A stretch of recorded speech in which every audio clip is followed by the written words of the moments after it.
Dear friends of the planet, today is World Environment Day.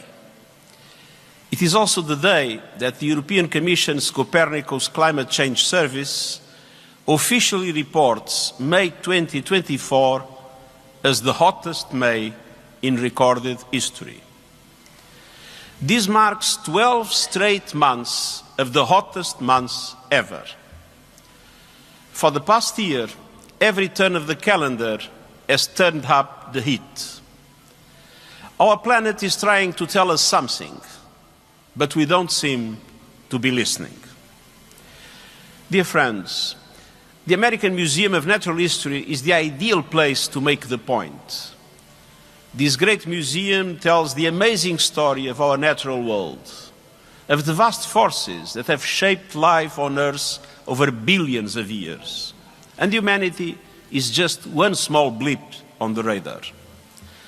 But like the meteor that wiped out the dinosaurs, we are having an outsized impact. In the case of climate, we are not the dinosaurs, we are the meteor. We are not only in danger, we are the danger, but we are also the solution. So, dear friends, we are at a moment of truth. The truth is, almost 10 years since the Paris Agreement was adopted, the target of limiting long-term global warming to 1.5 degrees Celsius is hanging by a thread. The truth is, the world is spewing emissions so fast that by 2030, a far higher temperature rise would be all but guaranteed. Brand new data from leading climate scientists released today show the remaining carbon budget to limit long-term warming to 1.5 degrees is now around 200 billion tons. That is the maximum amount of carbon dioxide that the Earth's atmosphere can take if we are to have a fighting chance of staying within the limit. And the truth is, we are burning through the budget at reckless speed, spewing out around 40 billion tons of carbon dioxide a year. We can all do the math. At this rate, the entire carbon budget will be busted before 2030. The truth is, global emissions need to fall 9% every year until 2030 to keep the 1.5 degree limit alive. But they are heading in the wrong direction. Last year, they rose by 1%. The truth is, we already face incursions into 1.5 degree territory. The World Meteorological Organization reports today that there is an 8% chance the global annual average temperature will exceed the 1.5 degree limit in at least one of the next 5 years. In 2015, the chance of such a breach was near zero. And there is a 50-50 chance that the average temperature for the entire next 5-year period will be 1.5 degrees higher than pre-industrial times. We are playing Russian roulette with our planet. And we need an exit ramp off the highway to climate hell. And the truth is, we have control of the wheel. The 1.5 degree limit is still just about possible. And let's remember, it's a limit for the long term, measured over decades, not months or years. So stepping over the threshold, the 1.5, for a short time does not mean the long-term goal is shot. It means we need to fight harder now. The truth is, the battle for 1.5 degrees will be won or lost in the 2020s under the watch of leaders today. And all depends on the decisions those leaders take or fail to take, especially in the next 18 months. It's climate crunch time. The need for action is unprecedented, but so is the opportunity. not just to deliver on climate, but on economic prosperity and sustainable development. Climate action cannot be captive to geopolitical divisions. So, as the world meets in Bonn for climate talks and gears up for the G7 and G20 summits, the United Nations General Assembly and COP29, we need maximum ambition, maximum acceleration, maximum cooperation, in a word, maximum action. So, dear friends, why all this fuss about 1.5 degrees? Because our planet is a mess of complex connected systems, and every fraction of a degree of global heating counts. The difference between 1.5 and 2 degrees could be the difference between extinction and survival for some small island states and coastal communities. The difference between minimizing climate chaos or crossing dangerous tipping points. 1.5 degrees is not a target, it's not a goal, it's a physical limit. Scientists have alerted us that temperatures rising higher would likely mean the collapse of the Greenland ice sheet and West Antarctic ice sheet with catastrophic sea level rise, the destruction of tropical coral reef systems and livelihoods of 300 million people, the collapse of the Labrador Sea Current that would further disrupt weather patterns in Europe, and widespread permafrost melt that would release devastating levels of methane, one of the most potent heat-trapping gases. Even today, we are pushing planetary boundaries to the brink, shattering global temperature records and reaping the whirlwind. And it is a travesty of climate justice that those least responsible for the crisis are hardest hit: the poorest people, the most vulnerable countries, indigenous peoples, women and girls. The richest 1% emit as much as 2/3 of humanity. And the extreme events turbocharged by climate chaos are piling up, destroying lives, pummeling economies, and hammering health, wrecking sustainable development, forcing people from their homes, and rocking the foundations of peace and security as people are displaced and vital resources depleted.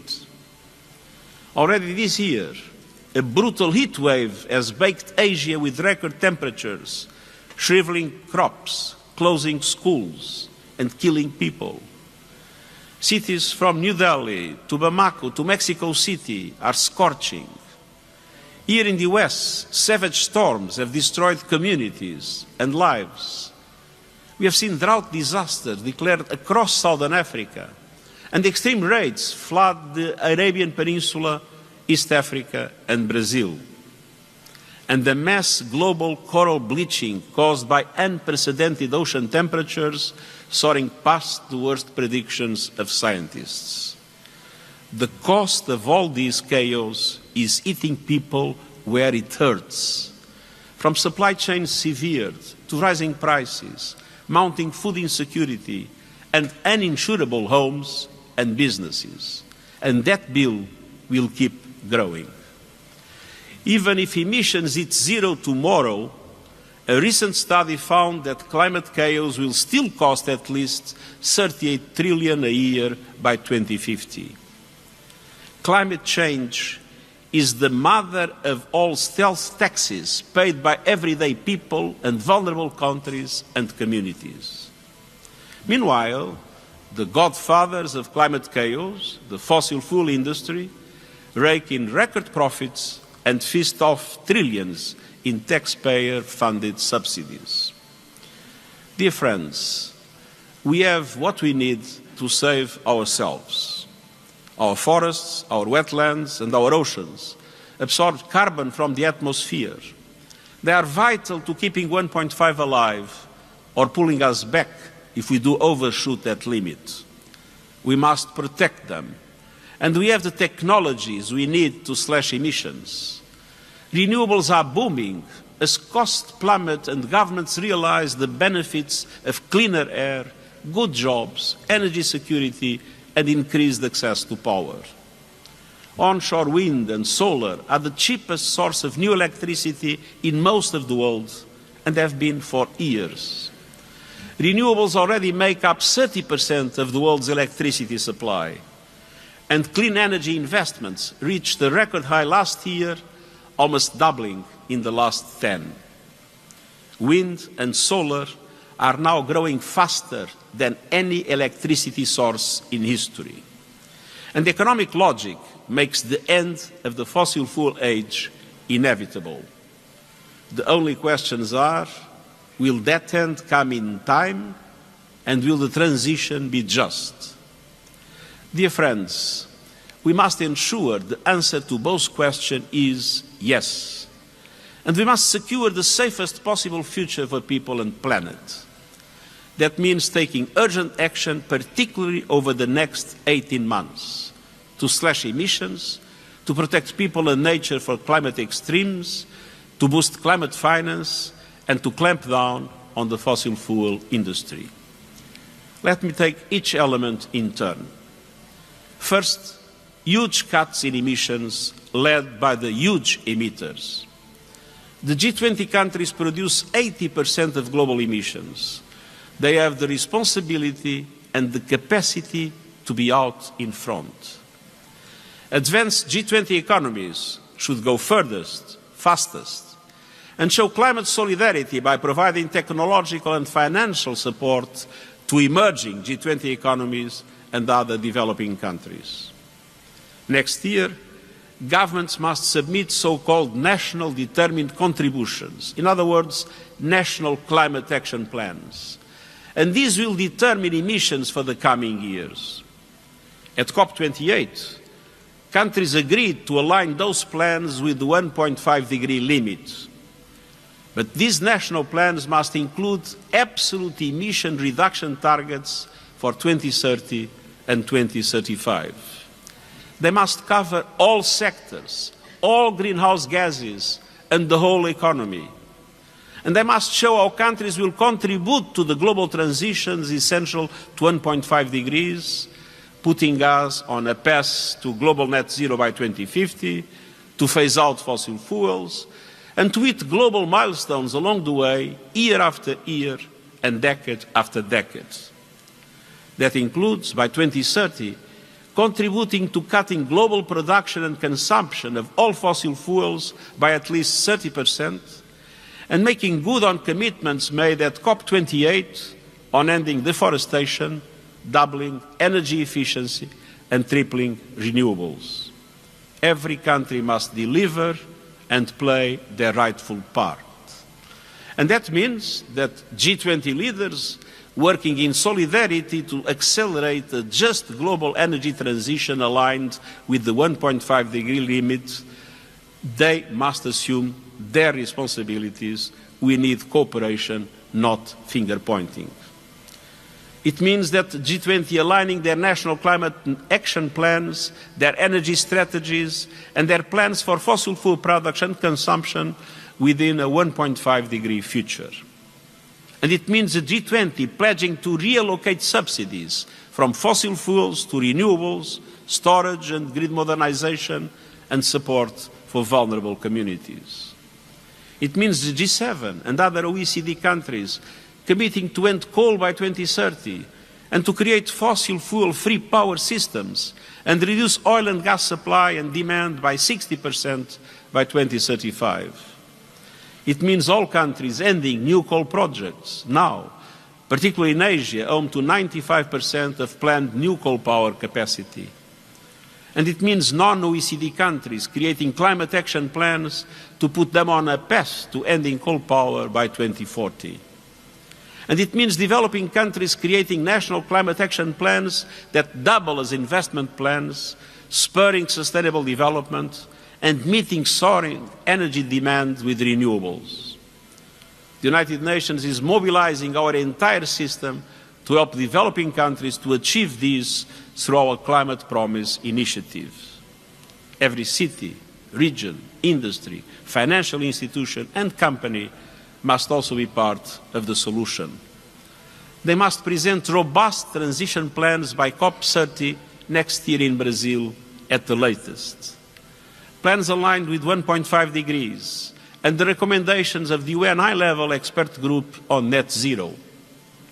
Plans that cover emissions across the entire value chain, that include interim targets and transparent verification processes, and that steer clear of the dubious carbon offsets that erode public trust while doing little or nothing to help the climate. We can't fool nature. False solutions will backfire. We need high-integrity carbon markets that are credible and with rules consistent with limiting warming to 1.5 degrees. And I also encourage scientists and engineers to focus urgently on carbon dioxide removal and storage, to deal safely and sustainably with final emissions from the heavy industries hardest to clean. And I urge governments to support them. But let me be clear, these technologies are not a silver bullet. They cannot be a substitute for drastic emission cuts or an excuse to delay fossil fuel phase-out. But we need to act on every front. Dear friends, the second area for action is ramping up protection from the climate chaos of today and tomorrow. It is a disgrace that the most vulnerable are being left stranded, struggling desperately to deal with the climate crisis they did nothing to create. We cannot accept a future where the rich are protected in air-conditioned bubbles, while the rest of humanity is lashed by lethal weather in unlivable lands. We must safeguard people and economies. Every person on Earth must be protected by an early warning system by 2027. And I urge all partners to boost support for the United Nations Early Warnings for All Action Plan. In April, the G7 launched the Adaptation Accelerator Hub. By COP29, this initiative must be translated into concrete action to support developing countries in creating adaptation investment plans and putting them into practice. And I urge all countries to set up their adaptation and investment needs clearly in their new national climate plans. But change on the ground depends on money on the table. For every dollar needed to adapt to extreme weather, only about 5 cents is available. At the first step, all developed countries must honor their commitment to double adaptation finance to at least $40 billion a year by 2025. And they must set out a clear plan to close the adaptation finance gap by COP29 in November. But we also need more fundamental reform. And that leads me on to my third point, finance. Dear friends, if money makes the world go round, today's unequal financial flows are sending us spinning towards disaster. The global financial system must be part of the climate solution. Eye-watering debt repayments are drying up funds for climate action. Extortion-level capital costs are putting renewables virtually out of reach for most developing and emerging economies. Astoundingly, and despite the renewables boom of recent years, clean energy investments in developing and emerging economies outside of China have been stuck at the same levels since 2015. Last year, just 15% of new clean energy investments went to emerging markets and developing economies outside China, countries representing nearly 2/3 of the world's population. And Africa was home to less than 1% of last year's renewables installations, despite its wealth of natural resources and vast renewables potential. The International Energy Agency reports that clean energy investments in developing and emerging economies beyond China need to reach up to $1.7 trillion a year by the early 2030s. In short, we need a massive expansion of affordable public and private finance to fuel ambitious new climate plans and deliver clean, affordable energy for all. The September Summit of the Future is an opportunity to push reform of the international financial architecture and action on debt. And I urge countries to take it. And I urge the G7 and G20 summits to commit to using their influence within multilateral development banks to make them better, bigger and bolder, and able to leverage far more private finance at reasonable cost. Countries must make significant contributions to the new Loss and Damage Fund and ensure that it is open for business by COP29. And they must come together to secure a strong finance outcome from COP this year, one that builds trust and confidence, catalyses the trillions needed, and generates momentum for reform of the international financial architecture. But none of these will be enough without new, innovative sources of funds. It's time to put an effective price on carbon and tax the windfall profits of fossil fuel companies. And by COP29, we need early movers to go from exploring to implementing solidarity levies on sections such as shipping, aviation and fossil fuel extraction to help fund climate action. This should be scalable, fair and easy to collect and administer. And none of this is charity. It is enlightened self-interest. Climate finance is not a favor.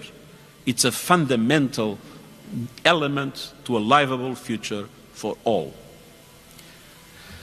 Dear friends, fourth and finally, we must directly confront those in the fossil fuel industry who have shown relentless zeal for obstructing progress over decades.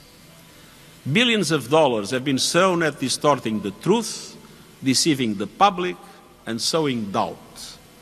And I thank the academics and the activists, the journalists and the whistleblowers who have exposed those tactics, often at great personal and professional risk. And I call on leaders in the fossil fuel industry to understand that if you are not in the fast lane to clean energy transformation, you are driving your business into a dead end and taking us all with you. Last year, the oil and gas industry invested a measly 2.5% of its total capital spending on clean energy. Doubling down on fossil fuels in the 21st century is like doubling down on horseshoes and carriage wheels in the 19th. So, to fossil fuel executives I say, your massive profits give you the chance to lead the energy transition. Don't miss it. And financial institutions are also critical because money talks. It must be a voice for change. And I urge financial institutions to stop bankrolling fossil fuel destruction and start investing in a global renewables revolution. To present public, credible and detailed plans to transition from fossil fuels to clean energy with clear targets for 2025 and 2030. And to disclose your climate risks, both physical and transitional, to your shareholders and regulators. Ultimately, such disclosure should be mandatory. Dear friends, many in the fossil fuel industry have shamelessly greenwashed, even as they have sought to delay climate action with lobbying, legal threats, and massive ad campaigns. And they have been aided and abetted by advertising and PR companies. Mad Men, remember the TV series, Fueling the Madness. I call on these companies to stop acting as enablers of planetary destruction. Stop taking on new fossil fuel clients from today and set out plans to drop your existing ones. Fossil fuels are not only poisoning our planet, they are toxic for your brand. Your sector is full of creative minds who are already mobilizing around this cause. They are gravitating towards companies that are fighting for our planet, not trashing it. And they also call on countries to act. Many governments restrict or prohibit advertising for products that harm human health, like tobacco. Some are now doing the same with fossil fuels. I urge every country to ban advertising from fossil fuel companies. And I urge news media and tech companies to stop taking fossil fuel advertising. We must all deal also with the demand side. All of us can make a difference by embracing clean technologies, facing down fossil fuels in our own lives, and using our power as citizens to push for systemic change. In the fight for a livable future, people everywhere are far ahead of politicians. Make your voices heard and your choices count. Dear friends, we do have a choice, creating tipping points for climate progress or careening to tipping points for climate disaster.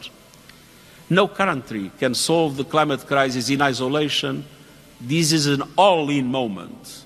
And the United Nations is all in, working to build trust, to find solutions, and to inspire the cooperation our world so desperately needs. And to young people, to civil society, to cities, regions, businesses, and others who have been leading the charge towards a safer, cleaner world, I say thank you. You are on the right side of history. You speak for the majority. Keep it up. Don't lose courage. Don't lose hope. If we the peoples versus, it is we the peoples versus the polluters and the profiteers. Together we can win. But it's time for leaders to decide whose side they're on. Tomorrow it will be too late. Now is the time to mobilize. Now is the time to act. Now is the time to deliver. This is our moment of truth, and I thank you.